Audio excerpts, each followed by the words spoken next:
What is up, guys? Welcome to another episode of Maximilian Must Know. Today we're going to look at 1725, also called Casanova, by Histoires de Parfums. When I first started getting into niche fragrances and knew that I was going to be doing a show, I sent a bunch of emails to niche houses asking if I could either receive or purchase sets of their samples so I could pick the right bottle and do a review on my show. Some houses didn't respond. Some just said we don't do sample sets. Some sold me their sets, and some houses were gracious enough to send me their scents. And some of the houses that sent me their scents were Floris in London, Byredo out in Sweden, Lorenzo Villarici from Italy, and Miller Harris as well, but also Histoires de Parfums from France. And the Histoire releases just really resonated with me. There were a lot of scents that I liked, and I put a few down on my to purchase list, and decided to grab the first one because of how much I enjoyed it, the sample. The general releases from Histoires de Parfums are normally $125 for 60 ml bottles, so the 2 ounces. And you could double up for $205 and get yourself 120 ml or 4 ounce bottle, same thing. And then they also have some scents from their like special series, like the rare edition, which had Abrarum and Rosum and Petroleum, and those cost about $185 for 60 ml. So not cheap, but as far as niche scents go, I always feel like when you're not breaking 200, that's pretty fair. And the quality that some of these scents are, I think the prices make the prices seem that much better. You can find this brand at a variety of online stores, Lucky Scent. But if you live in New York City, you can pick it up at Aids de Venustis, Min, Oswald, Bergdorf Goodman. All those places carry Histoires de Parfums. Before we talk about 1725, let's talk about Histoires de Parfum. This is a brand that views itself as an olfactive library that pays tribute to famous characters, raw materials, and mythical years. A perfumer named Gerald Ghislaine founded the brand in 2000, and most of the fragrances have years and character names. Their newest scent is called 1899, and it was inspired by Ernest Hemingway. They have a fragrance called 1828 that was inspired by Jules Verne, 1876 inspired by Mata Hari, and the bottles come in beautiful boxes that looks like books in a library with the fragrance information where the binding would be. It's very different, I think very hip, a bit avant-garde for a house, and it's a brand for everyone who loves fragrance, I think. There's just something for everyone within Histoires de Parfums, men and women alike at every age range, and most of the scents come in at about a 15% perfume concentration, so they're strong and last for a good while. So 1725. Well, I got 1725 from Oswald on West Broadway, and I have to say, I just fucking love Oswald. They're just such knowledgeable, patient, and friendly staff. I can't speak highly enough of Oswald, seriously. I went in wanting this, but I also wanted to try Myriad by Hugh Tamar, and I love Myrrh and Licorice, and both of those are in Myriad. So I wanted to check that out.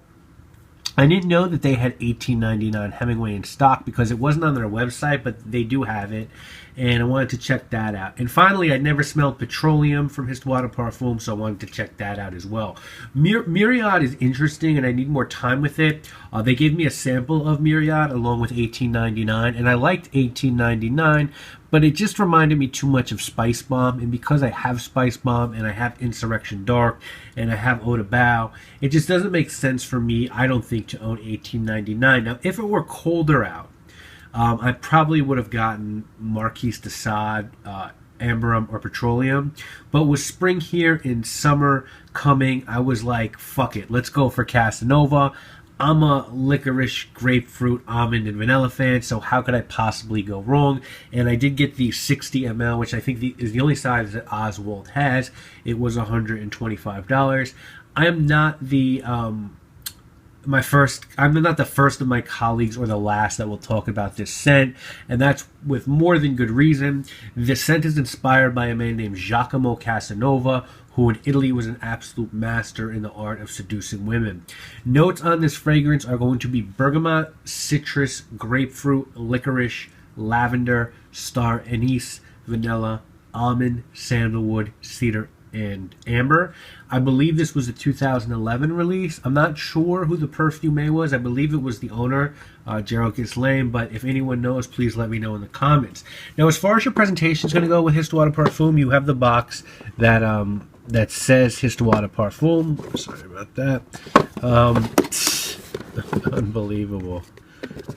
This just won't stand up. Okay, you have the box that says Histoires de Parfums, Histoires Parfum. Then on the side, you're going to have some information. This talks about Casanova. It says a seductively modern French scent for men, inspired by Casanova, the most legendary, misunderstood lover, spy, musician, writer, and sumptuous debauchee. And so you have the notes in French here as well. You have the concentration. You have the year. You have this information also here, which is sort of just some ingredients and cautions about it being alcohol. There being alcohol in this. Again, Histoires de Parfum on both sides. The bottom just has a lot number. And that's pretty much it. Real simple presentation on the box. Really like the bottle. The 2-ounce bottles sort of look like half bottles. If you get the 4-ounce, you get the other half.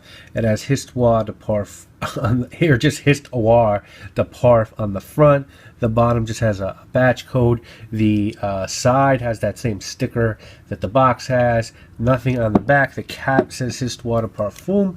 It is a very good atomizer. You can really control your sprays with this. You can make them, you know, you can spray a lot or a little. So it's great if you want to control your sprays. And as far as the way I present this in my collection, you know, I thought about leaving it like this, but I think it just looks better amongst your bottles like that. So that's almost like a book that you would put into a bookcase. So I think that's eventually how it will store the other Histoires de Parfums that I buy.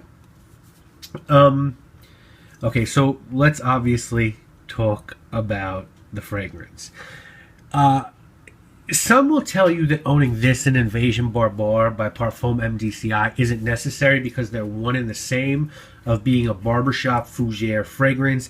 I couldn't disagree more. I think this fragrance is very much its own living and breathing entity, and I would put Rive Gauche in that category as well. I think that if you like that kind of barbershop, wispy, clean, Playboy, GQ fragrance, you need to own this, Invasion Barbare, and Rive Gauche. They're all exceptional. And with this one, the name Casanova just makes perfect sense to me. I've often said that in the heat, women want men who smell fresh and clean, and in the cold, they want someone who smells edible, warm, inviting, and approachable. And this achieves both of those feats, which is quite rare for a fragrance. Some of the other ones that do that fresh sort of gourmandy thing, I think, are L'Oreal by Chanel and Oudem by Xerjoff, and those are both big favorites of mine. So what do you get when you smell this? Well, off the top, I get the citrus. And I get a grapefruit, sort of citrus, sour citrus, to be more specific. But with that is like a hint of licorice and lavender. So very clean at the top, but also very dry. This isn't a gourmand. At the outset, it's even not of a gourmand. At the outset, it's just sort of a modern classic fougere with citrus and lavender. This is a fragrance where patience is rewarded, and rewarded well, because as this starts to dry down, it gets really good. That's when you're going to start to get almond, and you're going to start to get star anise and sandalwood, and you get some really nice vanilla-laced amber. I've heard people say that this reminds them of very expensive talcum powder, and I can see where people are going with that. You know, the same way that Prada's Infusion D'Homme sort of reminds folks of high-end soap. 1725 to me smells like a really expensive men's talcum powder. I enjoy the bright and sunny opening, but I think you really need to get to the middle and end stages to enjoy this. And I'm going to be very frank with you guys. After I bought this, I really was eating lunch after, and I sort of thought, man, I should have just gotten 1740, because that's a beast of a perfumer and a really ballsy and assertive scent. But it's taken me 3 or 4 wearings to realize that I made the wise decision, because this, I think, is very much more versatile than 1740. I've already gotten quite a few compliments with this. I expect to get some more. I think this is a 4-season fragrance. You know, I don't know that it's going to do well in the cold, but the dry down, I think, would be very welcome in the cold. But in spring, this really shines. It's sort of just strong enough to be noticeable and just restrained enough to not sort of be cloying. I think this would make a fantastic work scent for like a 20-something or 30-something guy, even someone older. But I also think this would be great as a signature scent. I think it's very classy, and I think it could easily be someone's signature. Any of those fougères like Rive Gauche or Invasion Barbar could be signature scents. I think this also would work well out on a date or just to hang out with friends. And I promise you guys, you'll get compliments on this one. The projection and sillage are so. It's not the best from the house, but I think it gets the job done. Longevity is fair to good. Closer to fair. I get about 6 hours, 6 to 7 out of this, which isn't great because this is an eau de parfum concentration. I'm going to give this a 7 out of 10. A point is deducted because I wouldn't call this an original scent. It's a take on fougère that MDCI has done, that Yohji Yamamoto has done, YSL has done, and many others. So we're not entirely breaking new ground.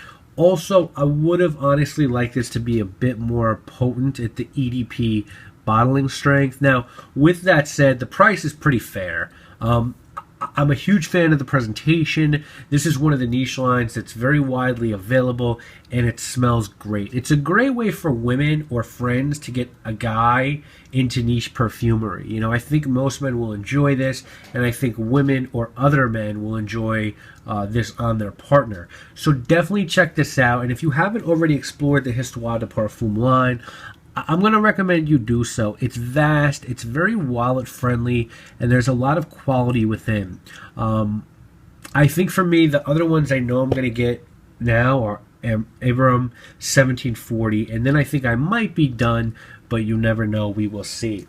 Anyway, thank you all so much for watching. Stay tuned for 2 episodes next week, another fragrance review and a sample shopping episode. Really appreciate everyone who's checked out my blog, maximilianmustknow.blogspot.com. For those of you who don't know, that's sort of a companion to this video series. You get to see what I was thinking when I bought the fragrance, where I go to eat when I buy my fragrances afterwards, what fragrances I buy on Amazon. Also play a lot of music on there. There's going to be some fashion and style tips, grooming stuff. So definitely check the blog out. The blog, it really is an extension of this show, and I think there's more meat in the blog than the actual videos because it's easier for me to just type something out when I have a little bit of free time. So definitely check that out. Link will be in the description. Please subscribe to my blog. Want to keep doing that. Really want everyone who's here to go there and support that as well. I will see you all you guys next week, and I'm Maximilian. Like ships over these beats I flips. The bass is hitting so hard that you'll see these skips. But check it out, make sure it doesn't happen again. I got my grip on it, so turn it up to volume 10. Volume 10? Word.